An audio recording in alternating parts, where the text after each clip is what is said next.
Well, let's do a quick rundown on some of our national and international stories. Remember, there are more stories out there than you could possibly get crammed into a 5-minute segment.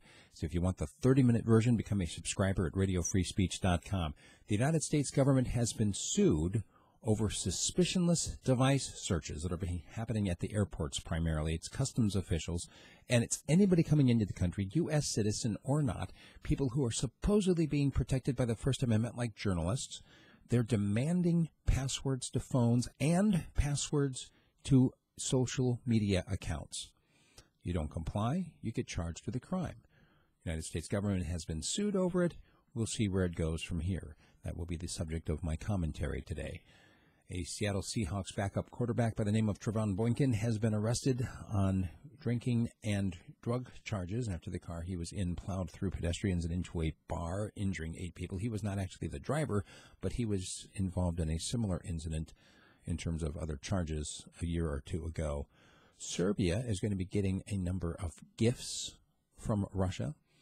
After a little meeting between their prime minister and the Russian president, it was announced yesterday that they're going to be getting several dozen MiG-29 fighter jets, plus some tanks and some other military equipment within days, possibly even weeks. I wouldn't mind a gift like that. Anybody got a couple of MiGs lying around you want to give me? I wouldn't mind having one.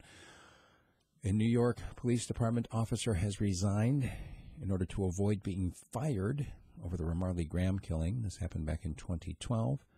It is now 2017, and they were getting around to a disciplinary action against him. He was going to be fired. They allowed him to resign instead. Low expectations right now as the Arab League is gathering this week. Actually, their big meeting is happening on Wednesday in Jordan, and there's a lot of pessimism being voiced right now, especially from the heads of state of Jordan and some of the others right there in the centralized area around Israel, that they're going to be able to reach any kind of conclusion over some of these issues. They're looking at unemployment for the youth. They're looking at massive wars and conflict over the region, and there are very low expectations for the Arab League's meeting.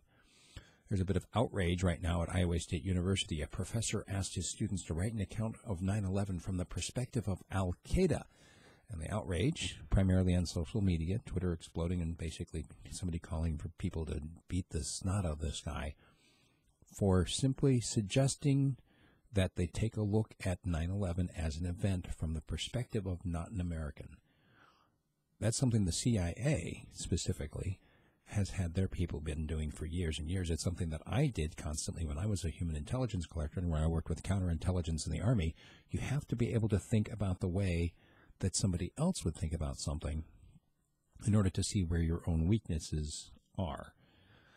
And if you don't choose to do that, well, then you're setting yourself up.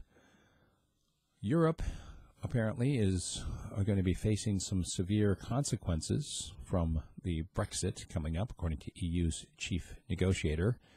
And Putin wants his newly formed Russian Guard to ensure security at the FIFA World Cup. Robert Murray, the top U.S. coal figure in the United States, says that Trump can't bring mining jobs back. And there was an 18-year-old girl honor student who was caught with a huge stockpile of weapons and explosives in Maryland, as well as a detailed plan for a school shooting. She is now undergoing some mental evaluation. And a couple more stories here. One noting that they have found underground tunnels on the moon, according to a Japanese robot. Yes, Japanese robots on the moon. It's a real thing. And there's also a story about a Sasquatch that chased a deer onto a highway. This is the official police report. The woman said that she was watching the Sasquatch chasing the deer when the deer ran out in front of her and she hit it. I know that if I was watching the Sasquatch, I wouldn't be as concerned about hitting the deer either. That's where we're at. Check out our Alaska news and, of course, our commentary today. And make sure that you buy a subscription at radiofreespeech.com.